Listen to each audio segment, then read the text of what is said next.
시청자 여러분 안녕하십니까? VOA 뉴스투데이 시작합니다. 미국 본토를 위협하는 대륙간 탄도미사일 ICBM을 요격할 수 있는 미국 해군의 이지스함 탑재 미사일의 실전 배치 방안이 탄력을 받고 있다고 미국 의회 조사국이 밝혔습니다. 다만 적국의 ICBM 공격으로부터 미국 본토를 효과적으로 방어할 수 있을지는 추가적 논의가 필요하다고 지적했습니다. 첫 소식 이조은 기자가 보도합니다. 미국 의회 조사국은 최근 갱신한 해군의 이지스함 탄도미사일 방어 프로그램 보고서를 통해 해상에서 대륙간 탄도미사일 ICBM을 요격할 수 있는 미사일의 실전 배치 방안이 탄력을 받고 있다고 밝혔습니다. 지난해 11월 하와이 시험장에서 북한의 ICBM을 가정한 발사체를 이지스함 탑재 요격 미사일 SM-3 블록 2A로 격추하는 시험이 성공하면서 이 요격 미사일의 실전 배치가 국방부 내에서 적극 검토되고 있다는 겁니다. 특히 지난달 21일 블룸버그 통신 보도에 따르면 캐슬린 힉스 국방부 부장관은 ICBM 요격 미사일 11기를 태평양 또는 유럽 지역에 있는 해군 함대에 배치할 수 있도록 연구 개발 단계에서 이전할 것을 지시했다고 전했습니다. 탄도미사일 방어 역량을 갖춘 미국 해군의 이지스함은 북한, 이란과 같은 적국의 탄도미사일 공격에 대한 영내 방어를 위해 서태평양 지역과 페르시아만 유럽 해상 일대에서 운용되고 있습니다. 이지스함 탑재 고고도 해상 요격 미사일인 SM-3 블록 2A는 영내 미사일 방어 체계의 일환으로 고안됐습니다. 하지만 적국들의 장거리 미사일 역량이 증대되면서 SM-3 블록 2A는 미 본토 방어를 위한 기존의 지상 기반 요격 미사일의 다층 방어 역량을 제공할 수 있는 방안으로 2017년부터 미국 정부와 의회에서 추진되었습니다. 의회 조사국은 그러나 ICBM 공격에 대한 미국 본토 방어와 관련해 이지스함 탑재 탄도미사일 방어 프로그램의 역할과 실효성은 여전히 쟁점으로 남아있다고 지적했습니다. 특히 SM-3 블록 2A의 미국 본토 다층 방어 체계 포함은 상당한 비용과 성과 면에서 불확실성이 따를 것이라고 지적한 지난 4월 미국 회계감사원의 보고서를 언급했습니다.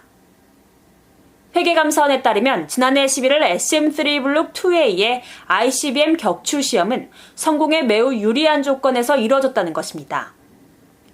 의회 조사국은 이번 보고서를 통해 하와이에 있는 이지스 어슈어 미사일 방어 실험 시설을 지상 기반 탄도미사일 방어 운용 시설로 전용하는 방안도 여전히 쟁점이라고 지적했습니다. 이지스 어슈어는 이지스함에 탑재된 요격 미사일과 고성능 레이더를 지상에 배치하는 육상 배치형 탄도미사일 방어 시스템입니다.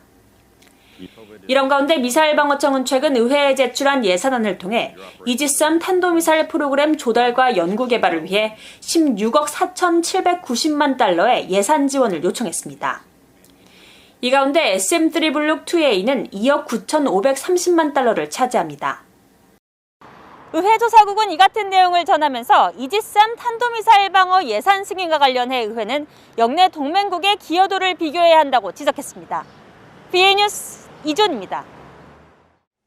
미국은 한반도 안보 사항과 동맹인 한국에 대한 미국의 방위 약속 충족에 초점을 맞춰 나갈 것이라고 미국 국방부가 밝혔습니다. 존 커비 미국 국방부 대변인은 2일 정례브리핑에서 최근 미국 하원 의회에서 초당적으로 주한미군 감축을 제안하면서 규모 하한선을 현행 28,500명에서 22,000명으로 낮춘 법안이 발의된 데 대한 국방부의 입장을 묻는 질문에 의회의 입법 활동에 대해 논평을 하지 않을 것이라면서 해당 법안이 통과되면 국방부는 법을 준수할 것이라고 말했습니다. 커비 대변인은 그러면서 국방부는 미한 동맹에 전적으로 전념하고 있으며 주한미군이 오늘 밤 당장 싸울 수 있는 준비태세를 강조하는 것처럼 한반도에서의 적절한 준비태세를 갖추기 위해 노력하고 있다고 강조했습니다. 아울러 국방부는 미국의 안보 요구사항과 한국에 대한 미국의 방위 약속을 충족시키는 데 초점을 맞추고 있다면서 해당 법은 미국의 글로벌 군사태세와 한반도에서의 자원활동과 권리 등을 검토할 수 있는 기회를 제공할 것이며 국방부는 이에 따라 인도태평양 영내 위협과 당면 과제 등 미국이 추구하는 전략을 제고하게 될 것이라고 밝혔습니다. 영국이 유럽연합 EU 탈퇴 이후에도 EU와 동일한 대북 수입 제재를 시행하고 있다고 밝혔습니다. 영국은 대북 제재가 북한의 금지된 무기 프로그램 역량을 억제하고 한반도의 평화와 안정을 증진하기 위한 것이라고 설명했습니다. 박형주 기자가 보도합니다. 영국 국제통상부는 1일 특정 북한산 물품에 대한 수입 금지 규정을 소개한 공고문을 홈페이지에 게시했습니다. 영국의 대북제재법에 따라 북한산 물품 중 수입 금지 대상은 크게 4가지 항목으로 분류됩니다. 먼저 무기류와 관련 물자, 이중용도 물품, 기타 무기와 대량 살상 무기, WMD 관련 물자 등은 북한이 원산지인 경우뿐 아니라 다른 곳에서 위탁 생산된 경우도 수입이 금지됩니다. 또 북한 외에 다른 나라의 무장병력의 작전 역량을 지원 또는 향상할 수 있는 북한산 군수 물자는 식품과 의약품 외에 수입할 수 없습니다. 이와 함께 북한에서 위탁하거나 생산한 석탄, 철광석, 구리, 납 등 광물, 식품과 농산물, 사치품, 기계, 전자장비, 석유제품, 해산물, 조각상, 섬유, 선박, 목재 등도 수입 금지 품목입니다.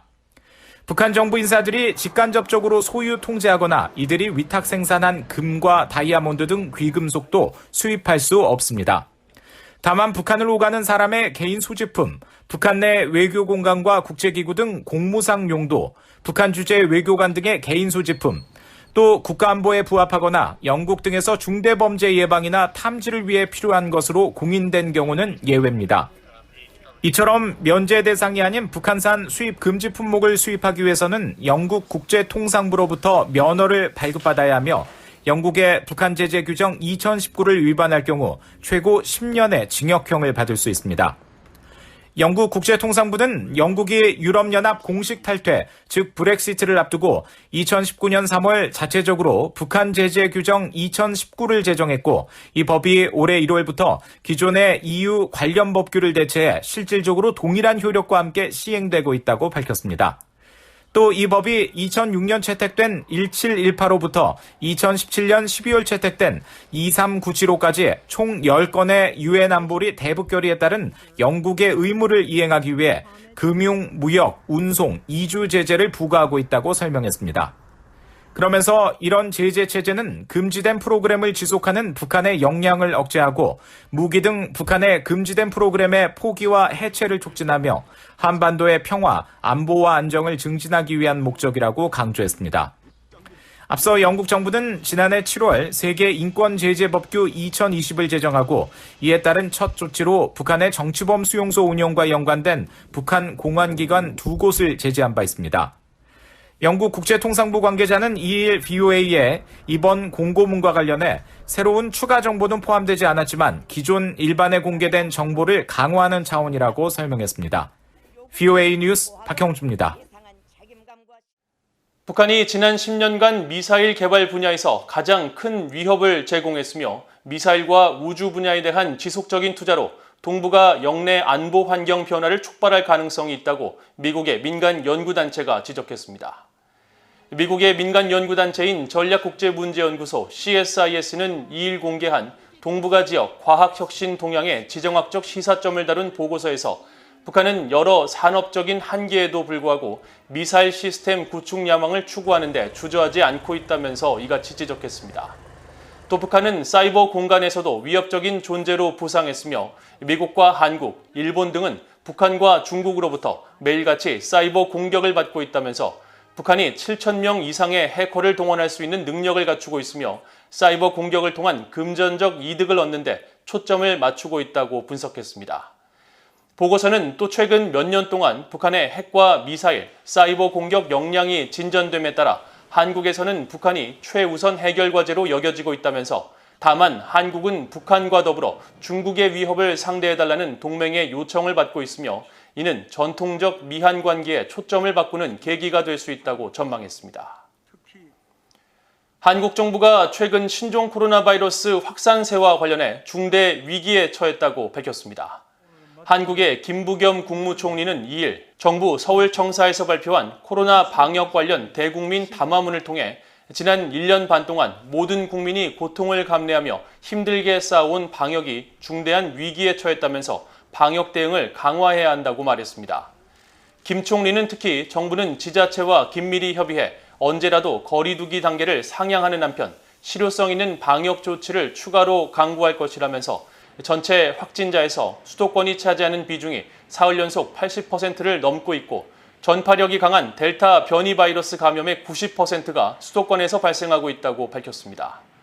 이어 최근 1주간 확진자 수로만 보면 수도권은 이미 새로운 거리두기 3단계 기준을 초과한 상태라면서 당분간 모임과 회식을 자제하고 백신 접종자도 마스크를 써달라고 당부했습니다. 이상으로 BOA 뉴스투데이를 모두 마칩니다. 시청해주신 여러분 고맙습니다.